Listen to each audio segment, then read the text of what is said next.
Praise the Lord. Isang mapagpalang umaga po sa bawat isa.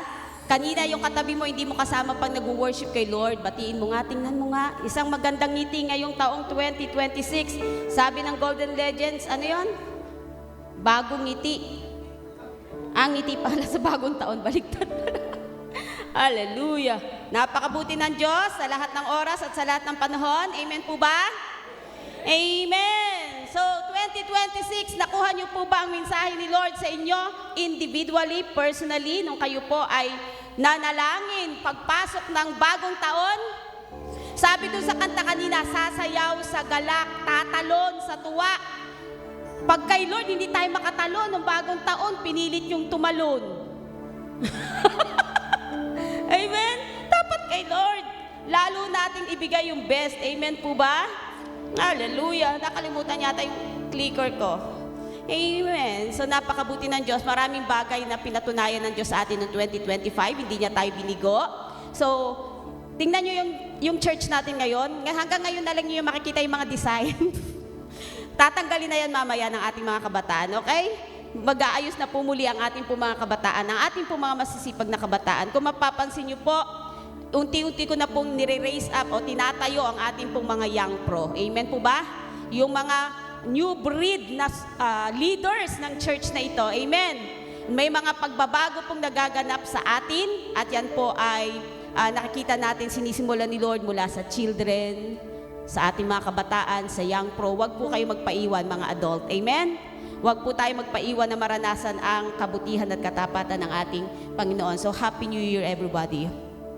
So ano po ba ang mandato ni Lord sa atin ngayong taon? Sabi kasi sa salita ng Diyos, sa Proverbs 29:18, where there is no vision, people perish. Amen? Sa ibang mga translation, iba po yung mga mababasa niyo po sa inyong Biblia. Kapag walang pahayag o walang pangitain mula sa Diyos, nagkakagulo ang mga tao. Subalit mapalad ang taong sumusunod sa kautusan. So napakahalaga na buksan natin ang taon na mayroon tayong kapahayagan, salita ng Diyos na ating pong hahawakan para po sa ating lakbayin ngayong 2026. Amen? Dapat nakuha natin yon mula sa salita ng ating Diyos. Kaninang umaga, kapag po kami nananalangin mag-asawa, meron siyang inihayag na talagang nag-strike sa akin. That's the word of the Lord for me. The word is revealing Jesus. And dinugtungan ko siya, yes Lord, I want you to reveal in me. Mahayag ka sa buhay ko. Ngayong 2026, gusto ko pang mahayag ang kabutihan mo, mahayag ang kapangyarihan mo sa buhay ko, in me and through me. Na every time na may makakakita sa akin, mga kapatiran, mga mahal ko sa buhay, nahayag ang kapangyarihan ng Diyos. Amen po ba? Revealing Jesus in me. And I write it. Kailangan po nagsusulat kayo mga anak. Kailangan gino-journal nyo po ang mensahe ni Lord. Kasi ang memory natin, maliit lang po ang capacity. So you have to write it down. And then, titingnan mo, ginagawa ng Diyos talaga ang lahat ng pangako niya. Hawakan mo at gagawin yan sa'yo ng ating Panginoon. So, kung kailangan ng vision, kapahayagan o pangitain sa ating mga buhay, so what is the vision 2026 ni Lord para sa atin? Ano yung pangitain o ano yung kapahayagan ng Diyos sa bawat isa? Ngayong 2026, ang mandate o ang vision o ang team ng church natin, nalalakaran nating lahat for 2026 that we are chosen for favor. Sabihin mo nga, I am chosen for favor. Tinuturuan ko kayo magdeklara, hindi nyo naman paniwalaan. I am chosen for favor. Hindi pabor mula sa tao, pabor mula sa Diyos. And it is very powerful. Again, I am chosen for favor. Position for purpose. So marami ngayon na makakaranas ng elevation, promotion. Amen? Increase, multiplication, and expansion. Because you are chosen for His favor. And He is positioning every one of us for His greater purpose. Handa ka na ba? Sabi mo sa katabi mo, handa ka na ba? Ready ka na ba? Tanggapin mo na. Opo. Hindi ito isang wishful thinking, but it is a declaration mula po sa salita ng ating Panginoon. Therefore, mula dyan, ang ating pong vision ay ating pong lalakaran, living by the Word. Hindi ka mamumuhay ngayong 2026 sa isang pangarap lamang. Hindi ka lalakad o mamumuhay sa isang imahinasyon lamang o ninanais. Lalakad tayo, mamumuhay tayo mula sa salita ng Diyos. And His Word has power. Amen. Naniniwala ba kayo doon? The Word of God has power not just to inform us or to give us knowledge. It has the power to transform us or to change our lives forever. Your life will never be the same as we live in His Word. Amen? Living in His Word or by His Word. Tayong lahat ay yumuko at manalangin. Kabanal-banalang Diyos, tapat, dakila ka sa aming mga buhay. Wini-welcome namin ng lubos ang iyong Panginoong presensya sa aming kalagitnaan. We are so amazed of how faithful, of how good, of how loving, of how gracious our God, our Abba Father. Lord, maraming salamat. Hindi mo lang kami itinawid from 2025 to 2026. Pinaranas mo pa sa amin ang iyong kabutihan at katapatan at ang iyong kagandahang loob. At alam ko, Panginoon, hindi na ito mawawala sa amin. We will always enjoy your goodness. We will always enjoy your faithfulness. For we are chosen for a great favor this year, O God. Lord, ang salita mo ngayong umaga ay maging basihan ng aming pananampalataya. Ang basihan ng aming Panginoong pagtitiwala. Ang basihan, Panginoon, na kami mananagumpay ngayon 2026 and beyond. Your promises are true. Ang pangako mo ay totoo. Ito ay tapat, mapangahawakan, at aming Panginoong mapanindigan. Sapagkat kailanman, ikaw ay Diyos na hindi nagbabago. Hindi bumabawi sa Kanya, Panginoong salita. Pag ito, Panginoon, ay binigay mo na sa iyong mga anak. And all we can do is to trust you 100%. Lord, sa umagang ito, establish mo ang bawat isa sa iyong salita. Alisin mo ang lahat ng bagay na maaaring mang-agaw ng aming focus, mang-agaw, Panginoon, ang aming interes sa iyong salita. Alumang, Panginoon, gawa ng kaaway, alinlangan, ay aming winawasak sa oras na ito, pinapaalis sa oras na ito. Lord, through the power of your Holy Spirit, bless each one of us. Makakonek kami, Panginoon, sa salita mo at sa presensya mo. Punuin mo kami, Panginoon, ng kapangyarihan mo. Glory, honor, and praises be unto you in Jesus' name. Amen and amen and amen. Come on, let's give God the best clap offering. Hallelujah. Mula po sa pinakamasarap na salita ng Diyos na lagi po nating basihan kung bakit tayo nagbabasa ng salita ng Diyos. Open your Bible in Joshua 1 verse 8. Ang sabi ng Joshua 1 verse 8 sa Tagalog, this book of the law shall not depart from your mouth, but you shall meditate on it day and night, so that you may be careful to do according to all that is written in it. For then you will make your way prosperous. Sabihin mo nga, prosperous. And then you will have good success. Sabihin mo, success. Yun, lagi ang gusto natin, yung outcome, yung output, di ba? Yung prosperity and success. Pero meron pong bagay na pinapagawa sa atin ng Diyos. Sabi sa Tagalog, huwag mong kaliligtaan. Sino makakalimutin dito? Wala? Praise the Lord. Sabi mo sa katabi mo, huwag mong kaliligtaan. Okay. Huwag natin daw kaligtaan ng ano? Ang makipagchismisan? Ang sabi, basahin ang aklat ng kautusan.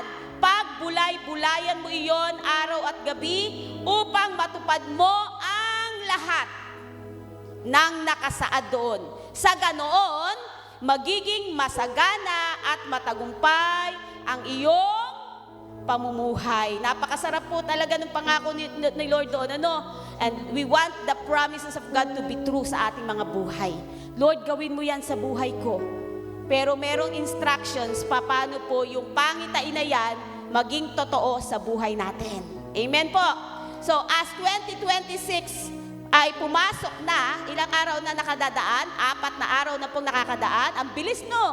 Pagpasok, 4 na araw na agad. Happy birthday, Ate Nilda. O, sino pang January 4? Si Nami, nasa si Nami? Sabihin niya, bumaten. Okay? As 2026 enter, ang sabi dyan, we are all standing at a new beginning. Amen. We are all standing at the new beginning. Ang lahat ay may oportunidad na makapagsimula ng bago. Sabi mo, bago. Wala na yung luma. Kahit gusto nating balikan, masarap, masaya, maganda, o pangit yung 2025, hindi na natin pa ito mababalikan. At ang kagandahan, ang 2026 ay nagbibigay sa atin ng oportunidad, lahat, na makapagsimula ng bago. Kapatid, nabigo ka ba? Palpak ka ba? Noong 2025, may panahon ka, may pagkakataon ka magsimula ng bago. Amen? Wala na, the old has gone. Wala na, tapos na. Bago na ngayon. Handa ka ba sa pagbabago? Handa ka ba sa gagawing bago ng Diyos sa buhay mo? Lahat tayo may oportunidad. Hindi tayo binigyan ni Lord ng pagkakataon na i-criticize o i-judge yung past mo o yung past ng iba. Ang kailangan natin tumingin sa binibigay sa atin ng pagkakataon ng Diyos na magsimula ng bago. Pangit man ang mga nakaraan, hindi man naging maganda ang 2025 sa iba, pero ngayon 2026, may panahon at may oportunidad ka makapagsimula ng bago. Mga maling desisyon, maling pagpili, may panahon ka, hindi mo na mapapalitan, syempre yung mga bagay katulad ng maling pagpili mo ng naging asawa, wala na yon. Asawa na yon. Amen. Pero yung mga maling nagawang mga bagay, pwede pa yang ayusin. Pagkakataon, oportunidad na makapagsimula ng bago. So yung binasa po natin mula sa Joshua 1:8, meron niyang simula. Di ba? Sinabi doon kung sino si Joshua o si Josue.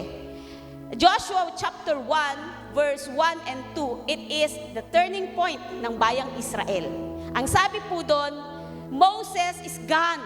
Moses is dead. Patay na si Moses. So parang kung bibigyan natin ngayon, ang ibig sabihin nun, 2025 is gone. Tapos na ang 2025. Moses in our lives.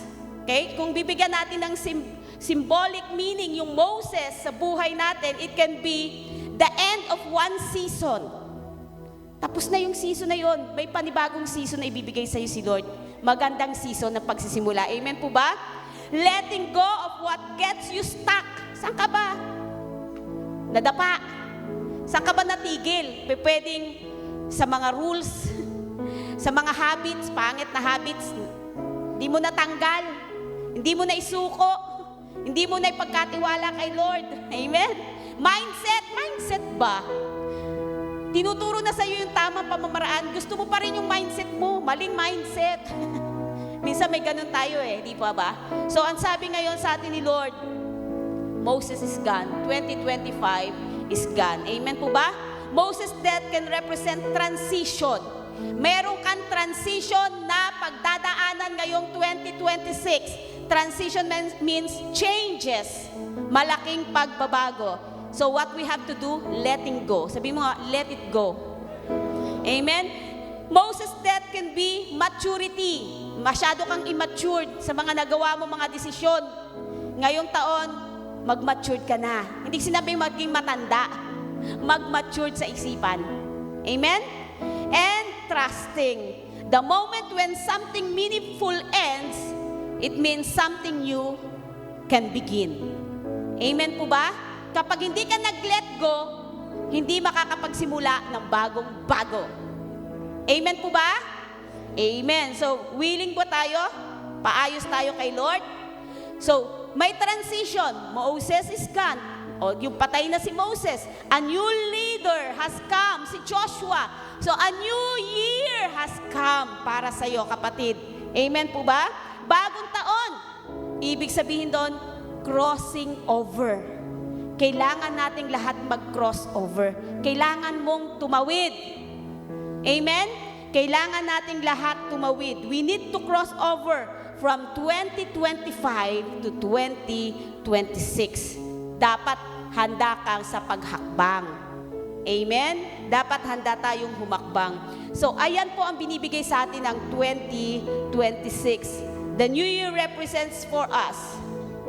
We don't know every challenge or opportunity ahead. Sino nakakaalam? Alam mo ba ang ano bang mga hamon ang haharapin mo ngayon 2026? Meron bang nauulit? O mas bumibigat?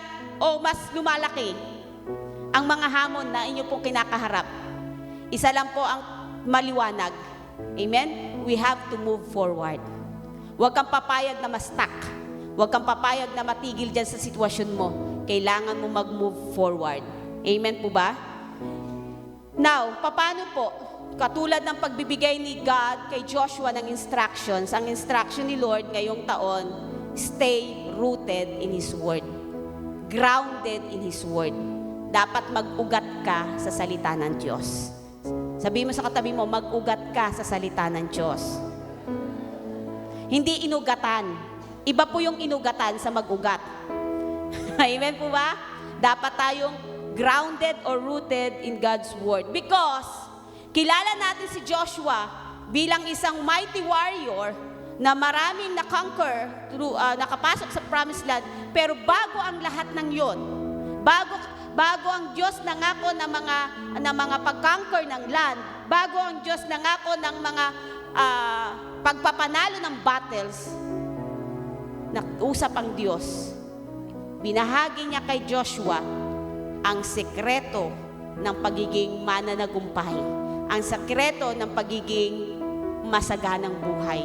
Ito ay ang mag-ugat ka sa salita ng Diyos. Amen po ba? So mahalaga po yung vision na ating po pag-aaralan ngayong umaga. Number 1, bakit po? God's vision begins with His Word. Walang kapahayagan. Kapag may naghayag sa'yo ng isang pangako, ng isang deklarasyon, hindi base sa salita ng Diyos, hindi yan mangyayari. Because your vision without God, sabi dyan, vision without God, ano sabi dyan? Vision with Scripture becomes ambition. Ambition lang kapag walang kapahayagan mula sa Diyos. Hindi mo ito kayang panghawakan. Hindi mo ito kayang paniwalaan. Sabi sa verse na binasa natin, Joshua 1:8, the book or this book of the law shall not depart from your mouth. Huwag mawawala. Ibig sabihin, kailangan mo itong banggitin. Kailangan mo itong salitain. Huwag mong kaligtaang basahin ang aklat ng kautusan. Okay? So yung salita ng Diyos, yung pangako ng Diyos, yung kapahayagan ng Diyos sa iyo, dapat yan nagsisimula sa Kanyang salita. Yan po ang ating pong basihan, ang salita ng Diyos. God's vision for the future is not built on opinion. It can never be built sa trend. Trending, ano bang trending sa IG? Anong uso sa FB? Copy-paste na lang. For 2026, be gentle to me. Kapatid, hindi yan ang word mo. Hindi yan ang salita mo. Huwag mo nang ilagay pa sa ano yung tawag dun? Note nyo ba yun? Ano yun? Ha? Notes? Oo. Siguraduhin nyo yung notes nyo na ilalagay, makapagpapala sa babasa, hindi yung panguhulain mo. Sino kayang kaaway nito? Sino kayang pinariringgan nito? Hello? Pag maglalagay kayo ng notes, siguraduhin nyo yung makakabasa, mapagpapala.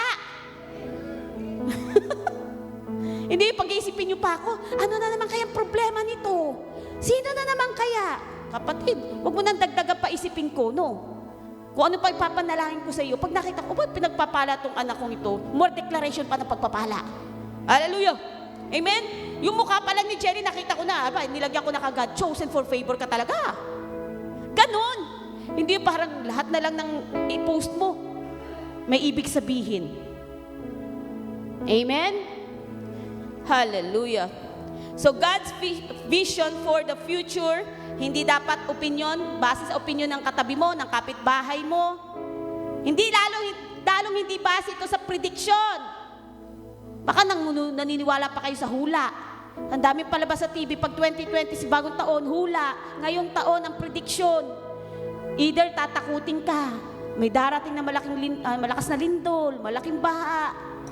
Kapatid, wag yun. Ang paniwalaan mo ang pangako ng Diyos. Hindi sa trend, amen? Hindi sa opinion. It should be built on His Word.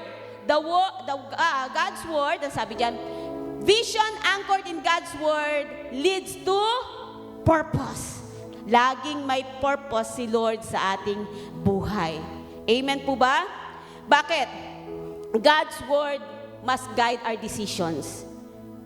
Ang mga decision mong gagawin, base sa salita ng Diyos, hindi base sa opinion ng tao. God's Word must shape our conversation. Amen? Hindi yung pagkausap ka nung kakapitbahay mo, imbis na mapagpala siya, humihina siya. Imbis na deklarasyon ng salita ng Diyos, mawiwin mo siya, nagong nalayo kay Lord. Kasi ang conversation natin, hindi nakakapagpapala. Dapat may saltiness, di ba? We are the salt and light of the world. So yung conversation natin, lagi niyong isama ang pagkakataon na maisingit ang salita ng Diyos. Amen po? And the Word of God must define our values. Alam niyo mga kapatid, mga anak, dapat nakikita sa ating buhay yung bagong buhay, bagong karakter, Kristiyanong-Kristiyano. Amen po ba? Kasi ang salita ng Diyos, nagbabago ng buhay. Transform our lives. Amen po ba? So, God's vision begins with His Word and it should be guided. Lahat ng decision mong gagawin, guided by His Word, shaping our conversations and define your values. Amen? Kapag ang salita ng Diyos ay naging sentro ng ating buhay, God's presence will always, stays evident. Nakikita. Amen? Kahit hindi ka magsalita, nakikita yung kapangyarihan ng Diyos, yung presensya ng Diyos sa inyong buhay. Amen, hindi kayong Kristiyanong, pag tinignan ka palang talunan na. Kristiyanong lulugulugu. Dapat Kristiyano kang mananagumpay. Tingnan mo katabi mo, mananagumpay yan, di ba? Ikaw, mananagumpay ka ba? Baka yung katabi mo mananagumpay, ikaw hindi. Dapat mananagumpay. Amen? Number 2, vision requires daily meditation. Sabi mo nga, daily meditation. Sabi doon, you shall meditate on it day and night. Ako po yung nagpapadala sa inyo ng devotion day and night, pero hindi po yun ang devotion nyo. Dapat may sarili kayong devotion. Amen? Yun po ay discipline ko sa sarili ko. Pinapaalala kong ako ay dapat nagdi-devotion day and night. Kayo din po. Maalala, ay si Mami nag-devotion. Dapat ako din nag-devotion. Hindi kayo asa sa devotion ko. Amen po ba? Dapat lahat nagdi-devotion. Lahat ng GC natin, pagpasok pa lang ng 2026, December 29 pa lang, nakapost na ang ating devotion for January. Sa ushers, namigay na ako ng January, nakareceive ba kayo? Sa bulletin, meron din. Walang excuse ang anak ng Diyos na hindi nagdi-devotion. Bakit ko ito ini-emphasize sa inyo? Mahalaga to para kayo po'y maging mananagumpay. Amen po. Kasi hindi tayo pwedeng umasa sa opinion, sa trending, sa prediction. Aasa ka sa salita ng Diyos na ikaw mismo ang nakatuklas. At para matuklasan mo ito, dapat kang nagbubulay-bulay, nagninilay-nilay, meditate on it day and night. Umaga, gabi, hindi na ba ako magtatrabaho? Araw-araw na lang salita ng Diyos? Ako po'y nagtatrabaho. Walang excuse. Kahit na po gaano ka busy, unahin natin, sabi ni Ate Joy kanina, put God first. First is the Lord. Kung gusto mo unahin ka ni Lord, unahin mo siya. Unahin mo ang salita niya. Unahin mo ang presensya niya. Amen po ba? Daily meditation. Meditation is not occasional inspiration. Ay, ngayong 2026, New Year's resolution ko, magbabasa ako ng Bible. Pero hanggang Genesis ka lang. Hindi ka na makapasok. Bakit? Kasi hanggang doon lang yung encouragement sa'yo eh. Kailangan consistent tayo. Dire-diretso, day and night, upang maranasan mo ang breakthrough na pinangako ni Lord. Amen? It means daily interaction with God's Word. Araw-araw na pakikipagniig sa Diyos. Amen? God's Word means consistency. Okay? Kailangan consistent ka, not for convenience. Hindi kung kailan ka lang available.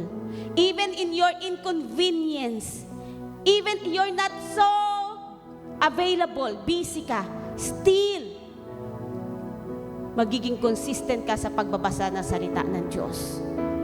Mariin, hindi ko lang po ito ini-encourage, hinahamon ko po kayo. Gusto nyo ng breakthrough, walang sikreto, nandyan na. Okay na ako.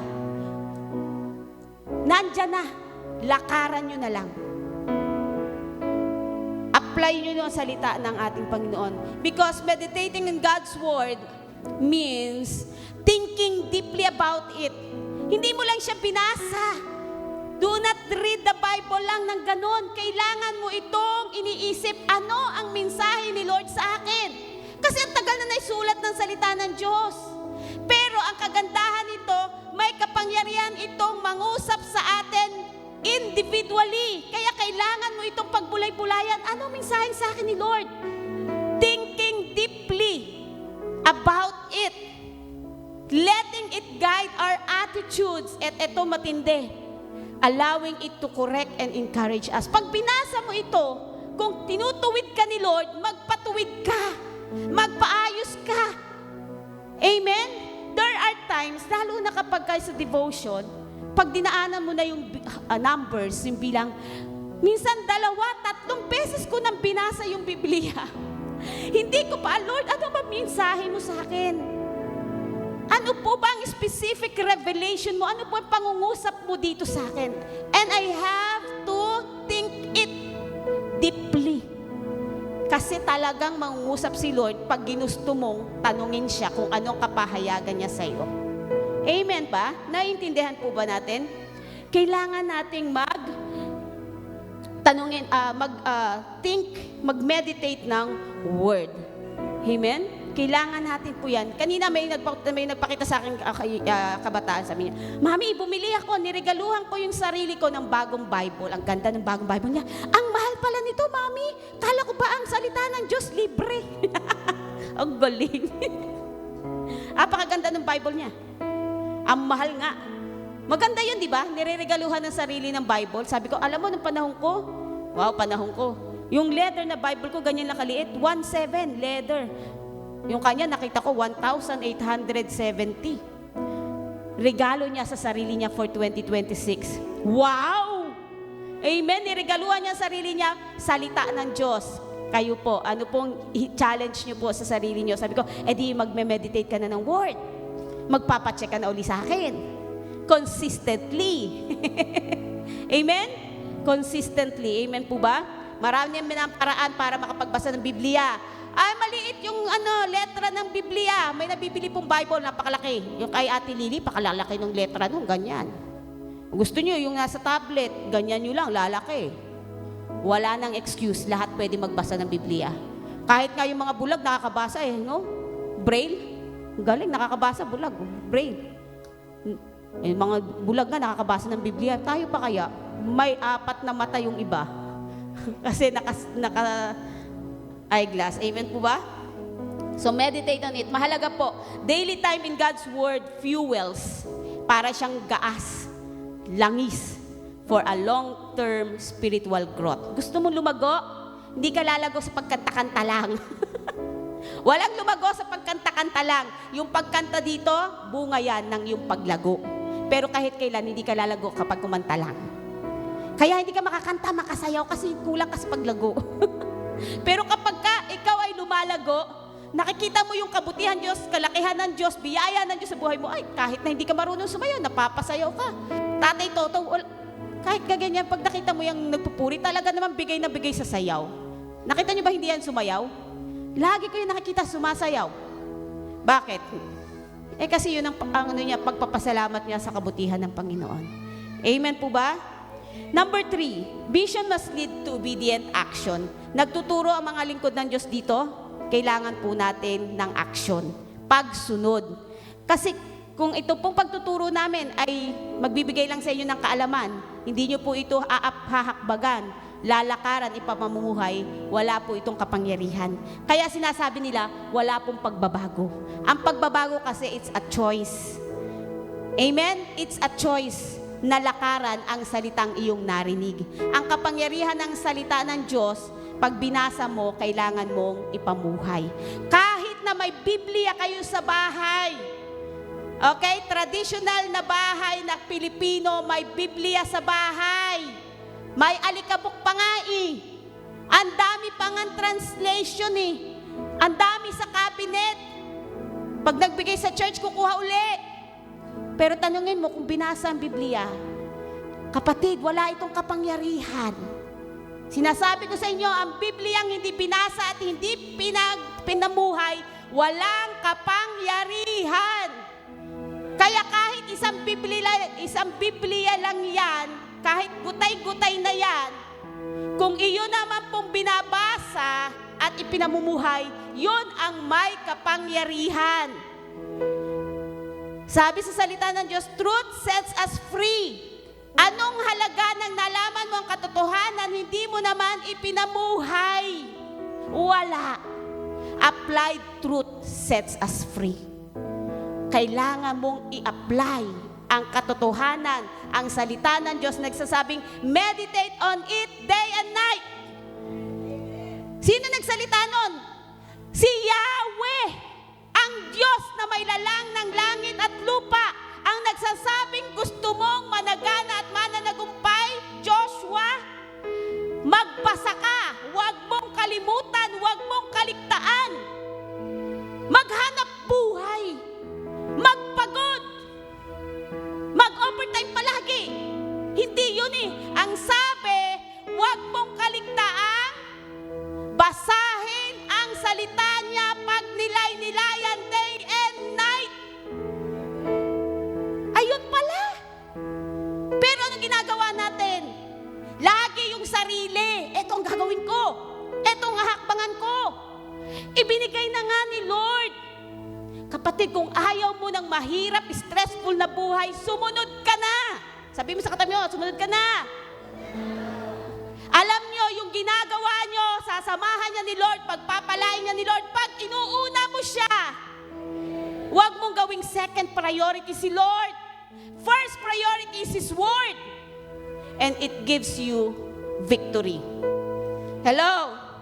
It gives you victory. Vision must lead to obedient action. Kailangan mong sumunod. Sabi doon, so that.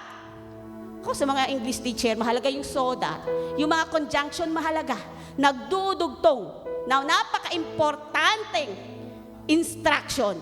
So that you may be careful. Hindi lang sinabing sundin mo. Half-half. Sabi, careful. Maayos, matyaga na pagsunod, so that you may be careful to do according to all. Sabi mo ka, all. Huwag mong piliin yung, eto maganda, eto madali. Sabi, careful to do all that is written in it. Lahat ay ating susundin. Ay, nasa grasya na ako ni Lord. Ang grasya ni Lord ay nagbibigay sa iyo ng kakayahang magawa ang kalooban ni Lord. Hindi siya excuse na piliin mo lang yung gusto mo. Tandaan nyo, ang grasya ni Lord ay bumuhos sa iyo dahil hindi mo kaya gawin ang pinapagawa ni Lord. Pero ang grasya ni Lord ay nagbigay sa atin ng kakayahan na magawa ang pinapagawa ni Lord. Amen. Amen. Grace abounds. Yes, grace abounds so that we can do His will. We can be aligned sa Kanyang purpose sa ating buhay. Amen. Napakasarap basahin ng salita ng Diyos. God's Word is not only to be read. Hindi lang ito dapat basahin. It is to be obeyed. kailangan mong sumunod. Sabihin mo sa sarili mo na lang, kailangan kong sumunod. Kasi minsan gusto nating sumunod. Ikaw naman hindi sumusunod. Amen? Kaya dapat ako, kailangan kong sumunod. Ay, Lord, thank you so much. Kasi ang success, hindi yan nakukuha sa knowledge. Marami na ako nakita mga nagsimula, ang daming business ginawa, ang daming trabaho sinubukan. Pero nung sinubukang sumunod, na i-apply ang salita ng Diyos, doon siya nagka-breakthrough. Application of God's Word. Vision without obedience is incomplete. Amen. Incomplete po. Kapag kumuha ka lang ng, ang ganda, chosen for favor, position for purpose, ngayong taon daw, ako'y mapopromote, ako'y ma-elevate, ako'y ma-increase. Hindi mo naman po sinundan. Hindi mo naman nilakaran. Hindi mo naman hinakbangan. Wala po itong power. Amen? Lalo wala akong power. Ibinababa ko lang ang salita ng Diyos sa inyo. Amen? Ako rin kailangan sumunod. At naranasan ko, nung sumunod ako kay Lord, maraming ginawa ang Diyos sa buhay ko. Mga bagay na hindi ko kaya ni Lord gawin para sa akin. At ginawa ni Lord yung sa akin, kaya din ni Lord gawin para sa inyo. Amen po ba? As we enter New Year, ang question dapat po ay, what do we want God to do? Ayan tayo minsan makasarili. Palagi ang tanong natin, ano ang nais natin gawin ng Diyos para sa atin? Ang dapat tanong po ngayon, ano ang panawagan ng Diyos na gawin natin ngayong taong ito? Ano ang panawagan sa iyo ng Diyos? Paano mo malalaman ang panawagan ni Lord? Di mo naman binasa ang kanyang love letter sa iyo. Ang salita niya na nagsasabi kung anong dapat, anong instruction na gagawin mo. Hindi na ngayon ang panawagan yung palaging, Lord, itong nais kong gawin mo para sa akin. Ang tanong na ngayon, because pinili ka na, tandaan nyo, tapos na, dineclare na natin, you are chosen for favor. Ang dapat mong gawin ngayon, ano ngayon ang panawagan ng Diyos sa akin? Ngayong ako ay lumalakad sa pabor ng Diyos, ngayon, ano ang gagawin ko? Ngayong 2026, for His glory alone. Para sa kanyang kapurihan at kalwalhatian. Amen? Because obedience turns vision into reality. Hindi siya expectation, kundi reality po ng ating pong success. Because number 4, vision, God defines true success. Ang mundo, may sariling kahulugan ng success. Maraming pera, maraming account sa bangko. Ano bang ibig sabihin sa yung success? May malaking bahay, ilan ang kotseng nakaparada, maraming katulong. Ganon ang definition ng mundo sa success. But this word, yung ating pong binasa, okay? Sabi dan, for then you will make your way prosperous and then you will have good success. Yan po ang true definition ng success mula sa word ni Lord. Kasi marami na tayong nakita, 2025, bumalaga sa atin ang maraming mga successful people sa mundo. Pero bagsak ang morality. Nabagsak ang buong pamilya, nasira ang buong pamilya. Yun ba masasabing success, mga kapatid? Nakakalungkot, di po ba? Si assistant secretary ba yun? Yung hindi natin alam, namatay, nagpakamatay, nahulog, dumaus-us, ang daming sariling balita. Pero tiningnan ko yung kanyang educational background. Grabe! Apakatindi ng educational background. Pero aanhin mo ang lahat ng educational attainment mo, sira naman ang buhay mo. Amen. Kapatid, hindi yon ang tunay na definition ng success. Ang success ng mundong ito, nakakapagpabagsak ng ating buhay.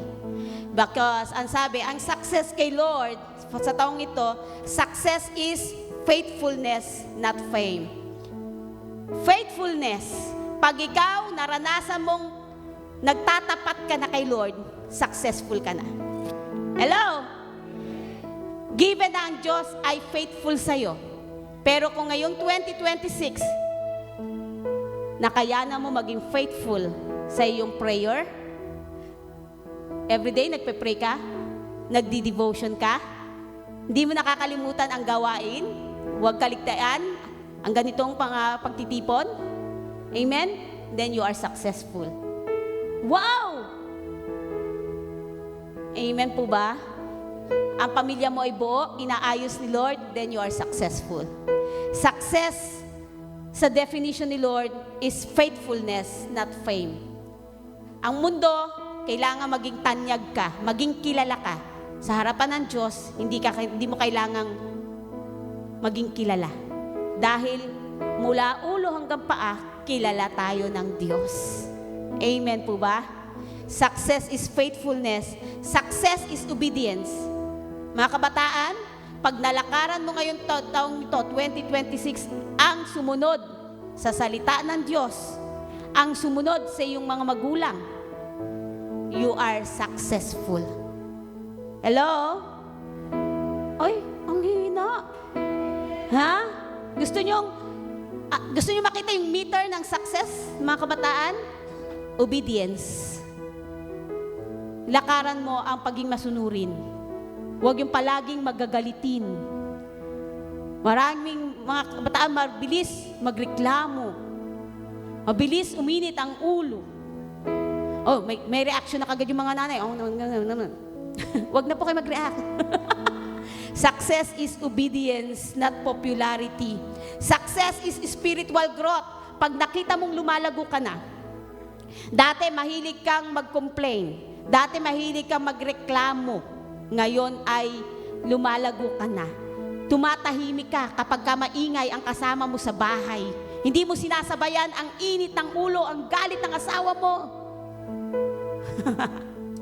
Ibig sabihin, lumalago ka na.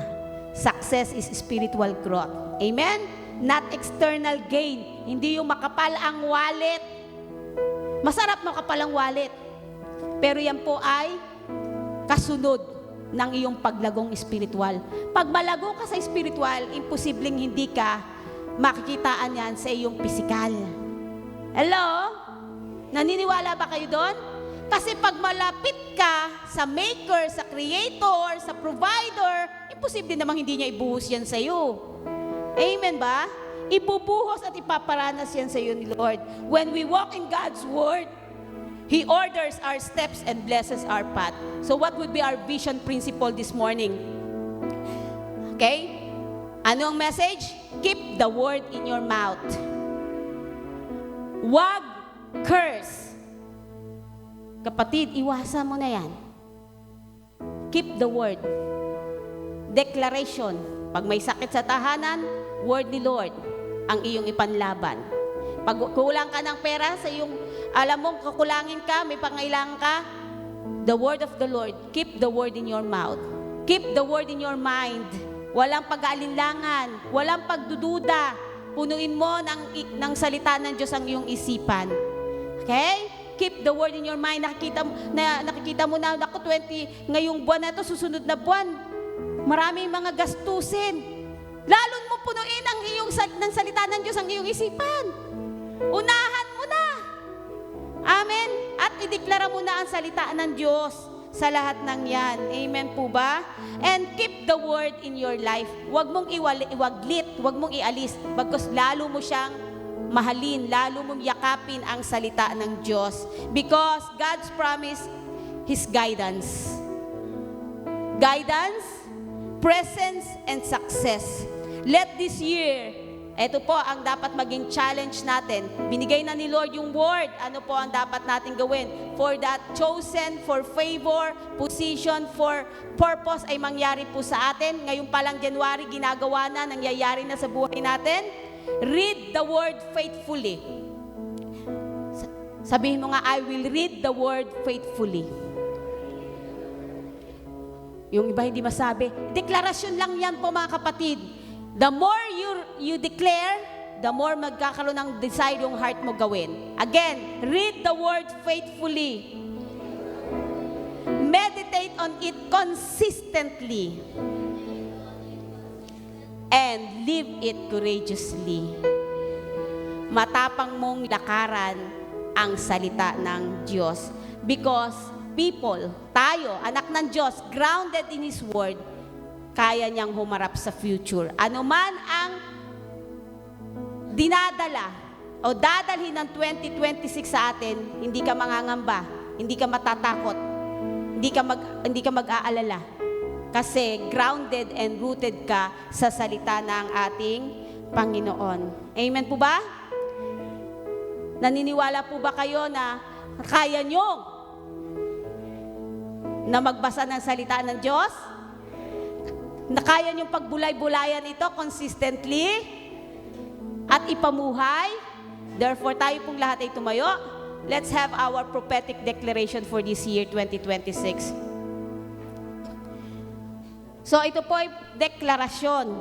Mangyari ito sa inyo kung ito po ay ating pong lalakaran. Ready po tayo? Amen.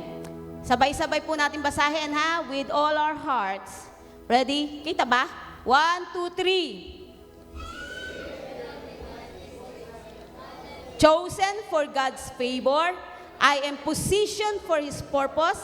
I have no option but to increase, expand, empower, to give glory in His name. As Jesus is, so I am in this world.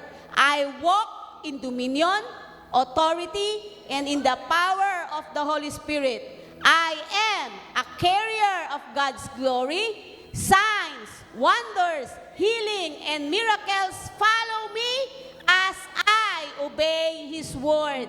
I am a soul winner and receiver of God's provision.